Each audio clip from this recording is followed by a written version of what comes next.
Hello friends, नमस्कार। मैं सुजीत कुमार कुशवाहा सभी सिविल इंजीनियर भाइयों के लिए एक नए टॉपिक लेकर के आया हूं। चलो आज आप लोगों को दिखाते हैं और बताते हैं रोड का लेयर, एक इम्पॉर्टेंट लेयर जो हमारा स्टार्टिंग होता है, जिसको हम एम्बैंकमेंट बोलते हैं। क्या होता है एम्बैंकमेंट?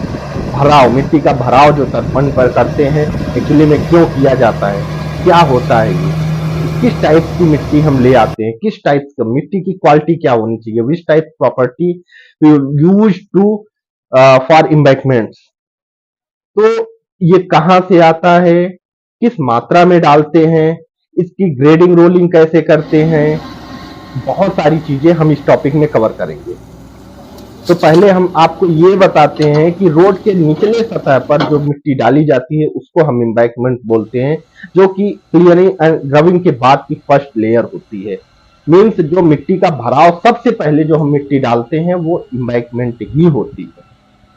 क्रस्ट के बाद में हमारा क्रस्ट, ओवरऑल क्रस्ट में सबग्रेड लेकर के रहता है, उसके ऊपर हमारा मेन क्रस्ट होता है, उसको हम बाद में डिस्कस करेंगे।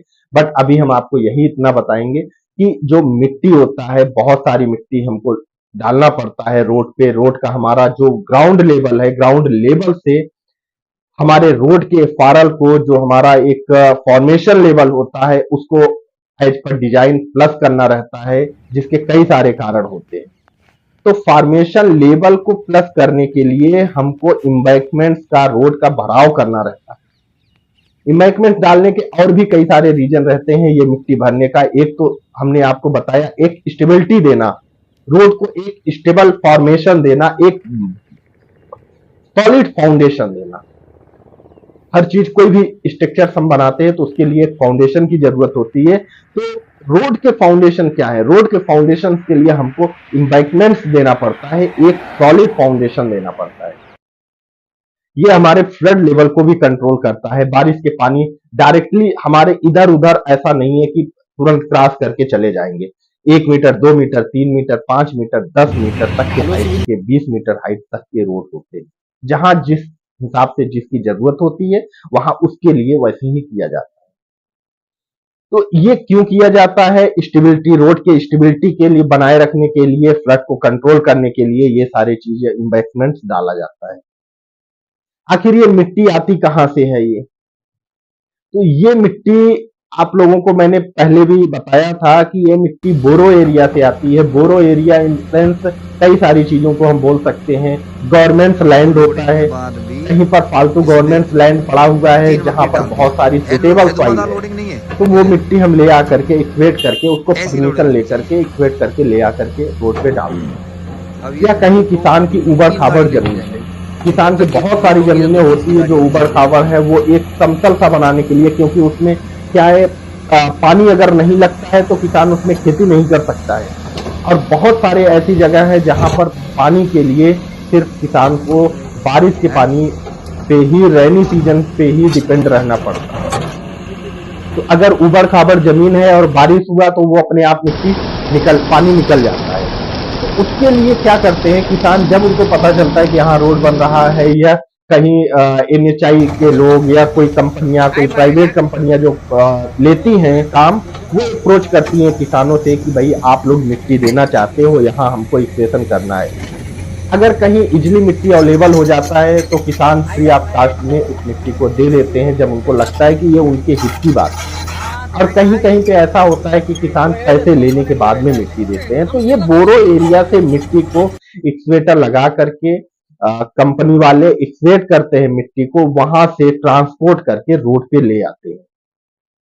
इसके अलावा कहीं बहुत सारी जगह ऐसे हैं जहां पर आप पहाड़ी एरिया, जैसे छत्तीसगढ़, मध्य प्रदेश, MP हुआ, महाराष्ट्र साइड में हुआ, ऐसे जगहों पे बहुत सारे रोड बनते हैं। तो वहां पे क्या है, पहाड़ की मात्रा बहुत है, बहुत सारा, मतलब एक ह्यूज क्वांटिटी में पहाड़ आपको मिलेंगे।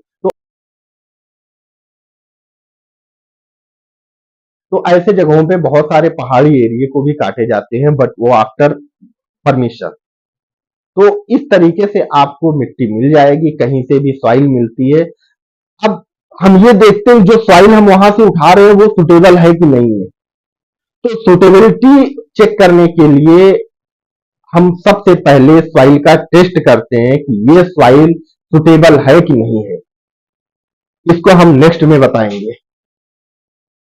अगर सॉइल सुटेबल है, टेस्टिंग के बाद में लैब ने उसको पास कर दिया कि ये सॉइल सुटेबल है, तब जा करके हम उस मिट्टी को उठाएंगे। और अगर सॉइल अनसुटेबल है तो उस मिट्टी को हम यूज नहीं करेंगे, उस सॉइल को हम रोड पे यूज नहीं करेंगे। अब बात आती है कि सुटेबिलिटी क्या होती है, क्या सॉइल सुटेबल है कि नहीं है, ये अपने को कैसे पता चलेगा।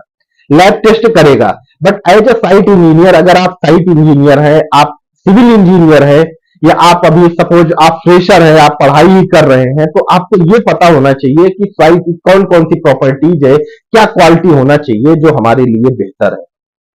हम खेती करने के लिए, किसानी करने के लिए उस सॉइल को नहीं यूज कर रहे हैं, हम रोड पर्पज के लिए, कंस्ट्रक्शन पर्पज के लिए यूज कर रहे हैं। आपको पता है ब्लैक कॉटन सॉइल होती है, उसकी क्या प्रॉपर्टी होती है, रेड ग्रेवल होता है, ग्रेवल होता है, उसकी क्या प्रॉपर्टी होती है, सैंड की क्या प्रॉपर्टी होती है, आप लोगों ने पढ़ा है।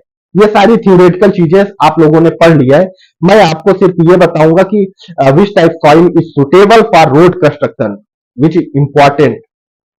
तो आपको सिर्फ ये देखना है कि कौन सी सॉइल की सुटेबिलिटी क्या है। तो मैं आपको ये बता दूं कि रेड ग्रेवल हुआ, ब्लैक ग्रेवल हुआ, सैंडी सॉइल हुआ, ये सारे फाइन कोर्स, ये सारे सॉइल हमारे रोड्स के लिए बहुत अच्छे माने जाते हैं। Very important for road. और ब्लैक कॉटन सॉइल हुआ, इट इज द, आप कह सकते हो कि ये दुश्मन होता है। हम रोड को किसी भी कीमत पे ब्लैक कॉटन सॉइल नहीं डालेंगे। अगर ब्लैक कॉटन सॉइल हम रोड पे डाल दिए तो ये हमारे रोड को सेटल्ड कर देगा। जब भी मॉइस्चर इसमें मिलेगा तो ये फूल जाएगा, मॉइस्चर के बाद ड्राइनेस के बाद में इसमें श्रिंकेज हो जाएगी। दैट मीन्स ये हमारे रोड को खराब कर देगा। ये रोड में एक रोग की तरह है, अगर आप इसको इंसाइड कर दिए रोड में तो ये रोड को बचने नहीं देगा। तो कभी भी ब्लैक कॉटन सॉइल्स को हम नहीं यूज करते। अब बात आती है, अगर कहीं ऐसे जगहों पे हम बना रहे हैं रोड जहां ब्लैक कॉटन ही है, काली मिट्टी ही है, तो उस जगह पर आप क्या करोगे। ऐसे जगह पे दोस्तों हम ब्लैक कॉटन को ट्रीटमेंट करके, उसको सुधार करके, उसको सुटेबल करके रोड पे डालते हैं। ऐसा नहीं है कि हम डालते ही नहीं है। केवल ब्लैक कॉटन सॉइल, केवल सुटेबल सॉइल करने के बाद ही डालेंगे, हम केवल काली मिट्टी को रोड पे नहीं आने देंगे। तो अब इसको सुटेबल कैसे करते हैं। सुटेबल करने के लिए बहुत सारी चीजों का इस्तेमाल किया जाता है। इंजीनियरिंग में आप लोगों ने पढ़ा होगा, इसमें सीमेंट हुआ, सैंड हुआ, सिल्टी सॉइल हुआ, और फ्लाई ऐश हुआ, पॉन्ड ऐश हुआ, ये सारे चीजों को मिक्स करके एक परसेंटेज के अनुसार जो हम डिजाइन करते हैं, डिजाइन करने के बाद में इसको सुटेबल बनाने के बाद में हम कर सकते हैं। इसके अलावा हम रोड में फ्लाई ऐश, पॉन्ड ऐश का भी यूज कर सकते हैं। फ्लाई ऐश, पॉन्ड ऐश क्या होता है ये आप लोगों को पता है, नहीं पता है तो इसका एक अलग वीडियो है, आप लोग देख सकते हो। तो fly ash, pond ash, NTPC as per government law NHAI के नियम के अकॉर्डिंग आपको एनटीपीसी, अगर आपके नियर अबाउट सराउंडिंग में कहीं पे भी एनटीपीसी प्लांट है, अगर फ्लाई ऐश या पॉन्ड ऐश की अवेलेबिलिटी है तो आप उसको रोड में डालोगे। तो रोड में आपको उसको फ्री ऑफ कॉस्ट वहां से लेकर के ट्रांसपोर्ट लगा करके, पहले था 2017-18 में, तो एनटीपीसी से हम लोग मटेरियल ले आते थे, तो वहां से क्या है, फ्री ऑफ कॉस्ट में इंक्लूडिंग एनटीपीसी हमको पेमेंट्स करता था कि आप ये हमारे वेस्ट मटेरियल्स को कहीं पे ले जाओ, क्योंकि उनके पास जगह ही नहीं होता है रखने के लिए, तो हमको फ्री ऑफ कॉस्ट में वो मटेरियल प्रोवाइड करते थे। बट अभी ऐसा नहीं है, गवर्नमेंट के कई सारे रूल्स चेंज हुए हैं। तो ये करंट रूल्स क्या है वो चीज आप लोग देख सकते हो। तो वो सराउंडिंग में जो भी होगा, एज पर गवर्नमेंट आपको वहां से क्वांटिटी लेना ही पड़ेगा, क्योंकि उनके लिए वो वेस्ट मटेरियल है, बट रोड के लिए सबसे सुटेबल मटेरियल माना जाता है, क्योंकि वो एक आपका सैंडी सॉइल की तरह ही होता है, नेचुरल कंपैक्टेड सॉइल होता है। You know very well about natural compacted soil means sand. Sand के बारे में आप लोगों को बहुत अच्छे से पता होगा कि सैंड क्या होता है, नेचुरल कंपैक्टेड सॉइल होता है। अब हम बात करते हैं कि इसमें और कौन कौन सी टेस्टिंग होती है। जब हम बोरो एरिया से मिट्टी को उठा करके ले आए, डाल दिए रोड पे, उसके बाद में हम इसमें क्या करते हैं दोस्तों, उसके बाद में इस पे ग्रेडिंग होती है, रोलिंग होता है। ग्रेडिंग रोलिंग क्या होता है आप लोग देख रहे हो, साइड पे भी, साइड की चीजें मैं दिखा रहा हूं आप लोगों को।